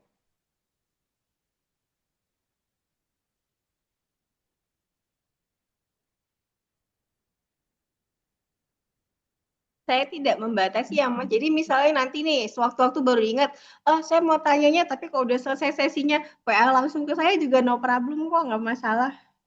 Nah, ini sudah terbuka sekali nih ya, bisa langsung bertanya kepada Bu Fitri berkaitan dengan ini. Sebetulnya tadi cukup akhirnya merambah ke hal-hal yang lain ya di luar topik dari disertasi ini, tapi bisa dikatakan masih berkaitan gitu ya. Iya, karena memang kan kalau umpamanya bicara hanya disertasi kan dia di ranah kebijakan ya Mas. Cuman kan kadang-kadang Iya. kita implementasi langsungnya gimana nih gitu. Oke. Jadi mungkin ini saya sedikit menanggapi juga ya. Ini, kalau kita melihat dari posisi ekonomi syariah di Indonesia ya, dan juga ekonomi moneter ya, syariah di Indonesia, instrumen moneter syariah yang itu lebih berwatak dual monetary system gitu kan. Akhirnya ini kayak seolah yaudah nih ekonomi syariah ini diberi kesempatan untuk berkompetisi dengan ekonomi konvensional kan gitu ya. Nah ini kalau dilihat ke depan ya bisa jadi ekonomi syariah juga nantinya mungkin punya peluang yang besar gitu ya, punya peluang yang besar, apalagi instrumen-instrumen yang mendukung itu semakin ditambah dan diperkuat. Apalagi misalnya ya, kalau saya mengandaikan itu apa ya, apa yang ada di doktrin syariah ya, terutama kayak penghindaran terhadap riba, itu ternyata makositnya gitu ya, kalau berkaitan dengan moneter ini ternyata juga bisa mengendalikan inflasi. Kalau saya menangkap dari ini ya, bahwa apa ya, penghindaran riba itu apa sih sebenarnya tujuan syariahnya? Nah, mungkin salah satunya adalah ini, pengendalian inflasi ini juga. Nyatanya tadi yang apa dari instrumen-instrumen itu, terutama yang moneter syariah itu arahnya atau diarahkan ke sektor-sektor real gitu ya, Bu Fitri ya, benar ya. Jadi karena instrumen yang sifatnya itu hanya murni finansial itu volatilitasnya atau gejolaknya itu cenderung lebih besar gitu ya daripada yang diarahkan ke sektor real. Barangkali itu nanti juga berpengaruh terhadap inflasi tersebut gitu ya. Ya. Nah itu Bu Fitri, ini saya hanya mengkonfirmasi saja sebetulnya. Iya benar. Menanyakan. Karena memang sebagai orang yang sudah berkecimpung ekonomi syariah dari tahun 2005 itu ngerasa justru semakin ke sini ini ngerasa kok lama sekali ya ekonomi syariah ini bisa diterapkan karena memang itu tadi mesti bertahap ya Mas ya. Bertahapnya gimana? Ya jelas yang paling gampang yang ada di sekitar kita dulu aja deh, tidak usah bicara masalah keuangan. Kita juga harus tahu dulu halal value chain-nya atau juga nilai daripada kehalalan sesuatu. Nah, basic yang seperti itu aja kita masih harus sering diingatkan gitu loh. Basicnya tentang kehalalan aja yang paling gampang. Jadi kalau semuanya kita mau bicara ekonomi Islam, ngapain ke bank syariah? Bank syariah itu sama aja kok dengan bank konvensional, malah lebih mahal. Wajar aja, bla bla bla bla segala macam. Balik lagi, kita paham nggak sih tentang mindset daripada halal itu sendiri? Jadi halal value chain-nya itu bagaimana? Kenapa? Karena yang dicontohkan sama Rasul seperti yang dibilang sama Mas Samsul tadi ya, bahwasannya tidak hanya tataran pada konsep atau teori, bahwasannya kalau uangnya mau dikurangin biar inflasi terkendali, ini aja dinaikin pakai tingkat suku bunga diskonto. Nah, tapi kalau memang sektor realnya tidak ada perkembangan, industrinya begitu-begitu saja, barang yang dijual, jasa yang tersedia hanya begitu-begitu saja tidak mengalami peningkatan ya sama aja kayak kita cuma tarik ulur benang aja gitu.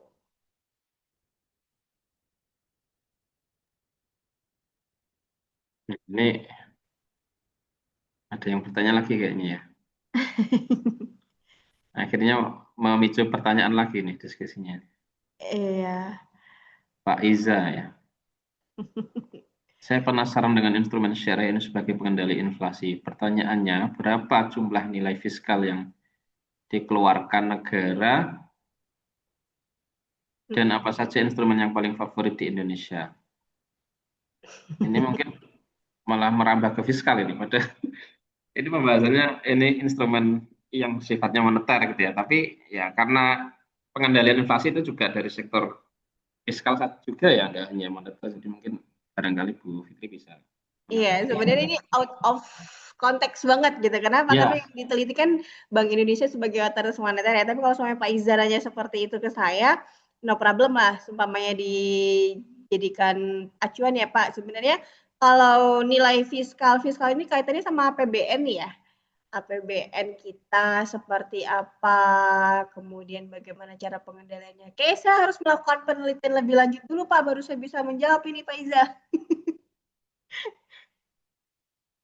Karena sampai sekarang juga saya belum dapat data pastinya, tapi kalau Bapak nanya masalah data moneter dari tahun 2019 sampai 2024, saya punya data, Mbak. Kalau umpamanya yang fiskal, ini mohon maaf juga nih, saya belum bisa mengetahui bagaimana nilai fiskal ketika dikaitkan dengan instrumen moneternya karena tidak masuk ke ranah bahasan saya. Begitu, Pak Iza. Coba Itu ya Samsul mungkin belum ya bisa. cukup. Mungkin jadi Karena mungkin penelitian lebih lanjut ya. kalau moneter syariah kan itu mungkin bisa lebih dilihat secara lebih jelas ya daripada yang fiskal. Karena kalau fiskal yang syariah itu seperti apa kan juga.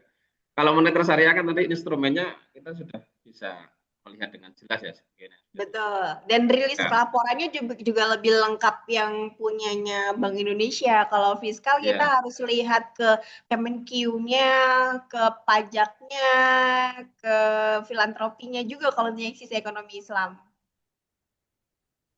ya. Jadi mungkin ini keluar dari topik gitu ya, dan itu butuh riset sebetulnya. Butuh riset Makanya tadi yang dibilang nanti bisa jadi riset lanjutan bisa yang jadi riset. Mungkin Pak Iza kalau tertarik itu bisa. bisa diangkat jadi Eh, disertasinya lagi nih Pak Iza. ya, ini kan juga kayaknya lagi lanjut ya, lanjut itu di doktoral ya Pak Iza. Mungkin bisa Iya, terinspirasi gitu ya. Ini yang dari sisi fiskalnya seperti apa mungkin seperti itu. betul. Kembali mengingatkan mungkin untuk yang belum presensi bisa diisi di menu pesan ya di kolom pesan. Kalau sudah ada yang bertanya lagi enggak kira-kira? Monggo Bapak Ibu.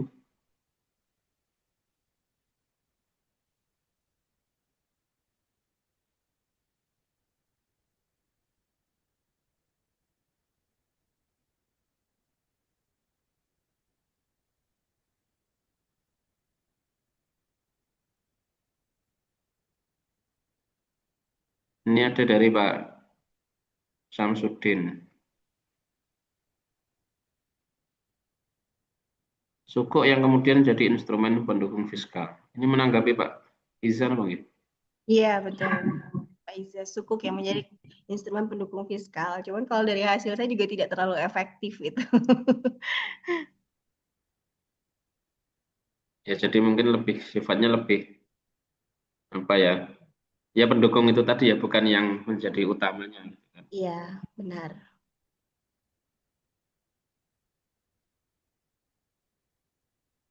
Nih, Mungkin cukup ya. dari fiskal nih Pak Samsudin ini. Iya, monggo Mas Samsul.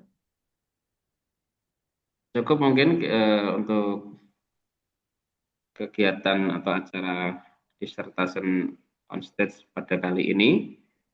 Mungkin sedikit saya ini ya rangkuman dari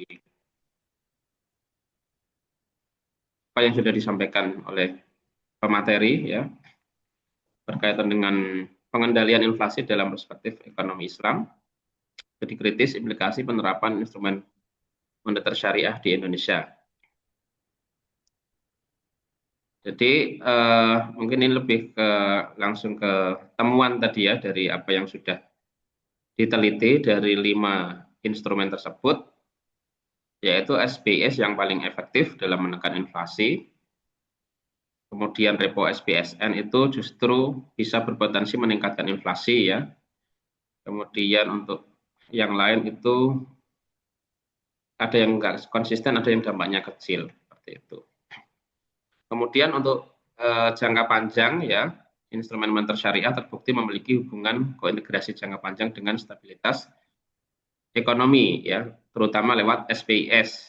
Dan juga mungkin ke depan ada instrumen yang baru tadi itu ya, Bu ya, barangkali bisa ada tambahan riset berkaitan dengan itu.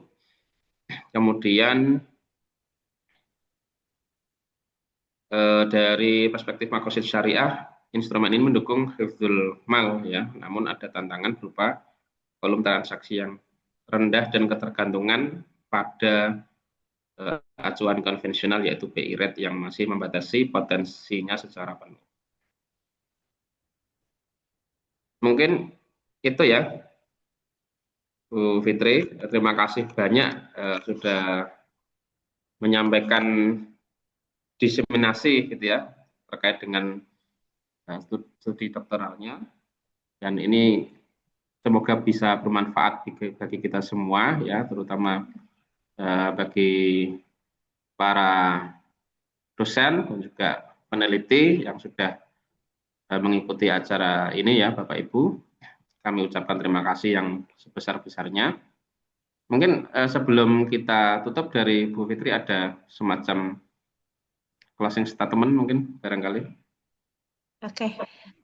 Terima kasih Mas Samsul. Closing statement saya untuk teman-teman ya, baik yang masih berproses untuk menyelesaikan S3, semoga diperlancar semuanya. Saya cuma mau ngasih kayak semacam motivasi bisa atau juga apa bisa.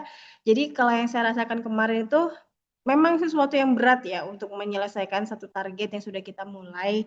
Tapi yakin aja bahwasannya ketika gelap datang itu pasti juga akan datang terang. Jadi malam pekat pun pasti akan menyerah pada fajar yang datang. Jadi tenang aja, ketika kita berniat melakukan sesuatu hanya karena Allah, insya Allah kertas yang kosong tadinya akan menjadi ada isinya.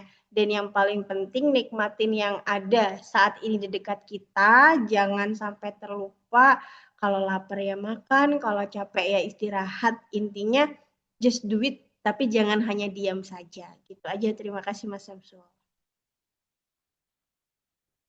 Terima kasih luar biasa nih ya, motivasi untuk ya saya sekaligus juga mungkin nanti semoga ya termotivasi dengan ini ya, meskipun ini belum mendaftar ya, teman-teman yang juga Bapak dosennya juga studi lanjut ya S3, semoga diberikan kelancaran juga dan segera selesai dan bisa menyusul capaian yang sudah dicapai oleh Bapak Ibu dosen yang sudah doktoral gitu ya. Demikian mungkin yang saya sebagai moderator ya dalam membersamai acara DOS pada kali ini. Kalau ada kesalahan, kurang lebihnya mohon maaf, dan sekali lagi saya ucapkan terima kasih kepada Bu Fitri selaku pemateri pada DOS kali ini, dan juga Bapak Ibu sekalian yang sudah menyimak dari awal sampai akhir materi dan juga diskusi yang kita lakukan hari ini. Demikian kita cukupkan dengan membaca hamdalah bersama. Alhamdulillahirabbil alamin. Ini ada sesi ini enggak? Ya mungkin kita dokumentasi dulu ya. Mungkin Bapak Ibu bisa menampilkan dulu. Jangan yang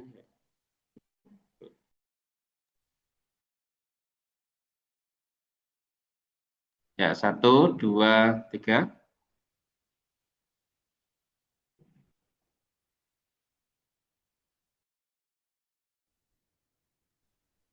Ya, terima kasih atas kehadiran secara online dari Bapak Ibu. Saya selaku moderator, kami mohon maaf.